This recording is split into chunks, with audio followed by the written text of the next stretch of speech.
আমরা তো কনফিউজ হয়ে যাই কোনটা সালাউদ্দিন ভাই কোনটা তারেক রহমান। তো যাক ধরে নেই এখন সালাউদ্দিন ভাই তারেক রহমান সালাউদ্দিন ভাই। প্রধানমন্ত্রী কি বললেন ওপেন স্পেসে জনসভায়?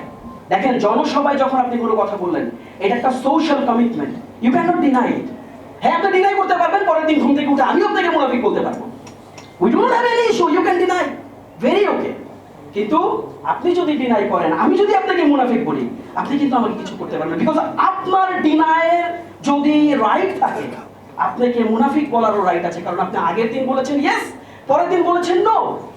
কাজে আপনি যদি দ্বিচারিতা করেন সেই দ্বিচারিতা তো আমাকেও অ্যাড্রেস করতে হবে। আপনারা প্রত্যেকটা মোমেন্টামে দ্বিচারিতা করেছেন। আপনি কি বললেন নোট করেছেন? আপনি আজ গতকালকে পার্লামেন্টে সালাউদ্দিন ভাই বললেন 1973 আমি বলি 1973 7ই এপ্রিলের পর 1973 7ই এপ্রিলের পর রাষ্ট্রপতি নাকি আর কোনো আদেশ জারি করতে পারেন না। ওকে, ওয়েল অ্যাকসেপ্টেড, ভেরি নাইস, খুবই ভালো আর্গুমেন্ট। এবার আমি আপনাকে হিস্টোরিক ক্রোনোলজি বলি। দেখেন খেয়াল করেন, যখন 75 সংগঠিত হলো, জাস্ট ইমিডিয়েট মানে প্রচন্ড রকম পালাবদল হচ্ছিল, যখন খুবই সিভিয়ার মোমেন্টাম ডেভেলপ হলো, সেই সিভিয়ার মোমেন্টামে আমরা দেখলাম কি? আমরা দেখলাম colonel Shafayet Jamil, very known name, আপনার হিস্ট্রির দিকে যদি তাকাই আপনারা দেখবেন কর্নেল শাফায়েত জামিলের পরামর্শে তখন বিচারপতি আবু সায়েম সাদাত, এটা আপনারা আরো ভালো জানবেন যারা এখানে লয়ার আছেন, তাকে কি করা হলো? তাকে রাষ্ট্রপতি করা হলো। কার পরামর্শে ভাই? কিসের ভিত্তিতে রাষ্ট্রপতি এখানে মানে আপনার পাওয়ার টেক ওভার করতেছে? পরামর্শে, একজন কর্নেলের পরামর্শে। আচ্ছা ভালো, কর্নেল খারাপ ছিল, কর্নেল ওই টাইমটা খুব কমপ্লিকেটেড ছিল, ধরে নিলাম যুক্তি, খুবই ভালো যুক্তি। তারপর আমরা কি হলো আপনি দেখেন, সিপাহী বিপ্লব আমরা দেখলাম। সিপাহী বিপ্লব হওয়ার পর, সংগঠিত হয়ে যাওয়ার পর 21শে এপ্রিল 1977 তখন 21শে এপ্রিল 1977 তখন যেই বিচারপতিকে আমরা রাষ্ট্রপতি, দ্যাট মিন্স সায়েম সাহেবকে, যেই বিচারপতিকে রাষ্ট্রপতি করেন, তিনি কিন্তু প্যারালাল তখন দুইটা দায়িত্ব পালন করছেন।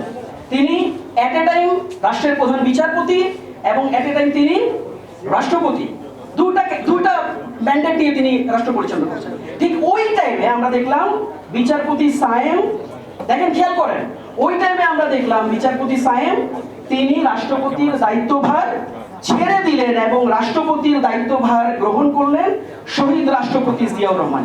আমরা তাদের ইন্টেনশনকে কোশ্চেন করছি না, যারা মিডিয়ার বাইরে আছেন আপনারা কোশ্চেন করবেন, ইন্টেনশনকে কোশ্চেন করছি না, আমি প্রসেসকে কোশ্চেন করছি। এই যে ক্ষমতার পালাবদল, রাষ্ট্রপতি জিয়াউর রহমান সায়েম সাহেবের কাছ থেকে ক্ষমতা টেক ওভার করে রাষ্ট্রপতি হলেন অন বেসিস অফ হোয়াট? আপনি আমাকে বলেন সেখানে কোন নির্বাচন হয়েছে? On basis of what? Process কি ছিল সেখানে? তিনি তো রাষ্ট্রপতি হয়েছেন। এবং খেয়াল করে দেখেন, তিনি রাষ্ট্রপতি হওয়ার পর কিন্তু উনি রাষ্ট্রপতি হওয়ার পর 1 মে 1977 তিনি গণভোট করেন। 1 মে 1977, তার মানে তিনি আগে রাষ্ট্রপতি হয়েছেন, তারপর এটাকে জাস্টিফাই করেছেন, লেজিটিমাইজ করেছেন কিসের ভিত্তিতে? গণভোটের ভিত্তিতে। কবে? এখন আমি যদি আপনার যদি একটা যদি আমি কোশ্চেন করি, আপনি আগে রাষ্ট্রপতি হয়েছেন অন বেসিস অফ হোয়াট হয়েছেন? আমরা তো আপনার ইন্টেনশনকে কোশ্চেন করছি না। আমরা জানি শহীদ রাষ্ট্রপতি জিয়াউর রহমান বাংলাদেশের জন্য কি করেছেন, আমরা জানি তিনি বহুদলীয় গণতন্ত্রের প্রবক্তা। আমাদের এই সমস্ত জায়গায় কোনো কনফিউশন নেই, এই সমস্ত পয়েন্টে আমাদের কোনো কনফিউশন নেই, কিন্তু আমি জাস্ট প্রসেসকে কোশ্চেন করছি। তারপর খেয়াল করে দেখেন, তিনি 13 মাস রাষ্ট্রপতি ছিলেন। 13 মাস পর তিনি রাষ্ট্রপতি নিয়ে আবার ভোটের জন্য মানুষের কাছে দ্বারস্থ হলেন। This are history, you can not deny. এবং এই হিস্ট্রিটা কার হিস্ট্রি? আমার ন্যারেটর, সিম্পল, আমি একটা জাস্ট ন্যারেশন ডেভেলপ করছি, কিন্তু এই হিস্ট্রি তো বিএনপির হিস্ট্রি। তাহলে এই যে 13 মাস রাষ্ট্রপতি তিনি ছিলেন, এই 13 মাসের বেসিসকে আপনি কোশ্চেন করতে পারেন না যদি সংবিধান করেন?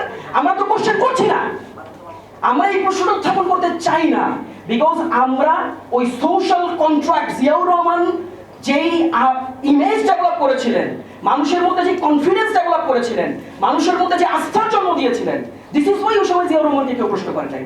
কিন্তু আপনি যদি সংবিধান টেনে আনেন, সংবিধান তো এই পয়েন্টেও টেনে আনার সুযোগ আছে। কেন আওয়ামী লীগ এই ধরনের ন্যারেশন ডেভেলপ করে জিয়াউর রহমানকে বিতর্কিত করার চেষ্টা করেনি?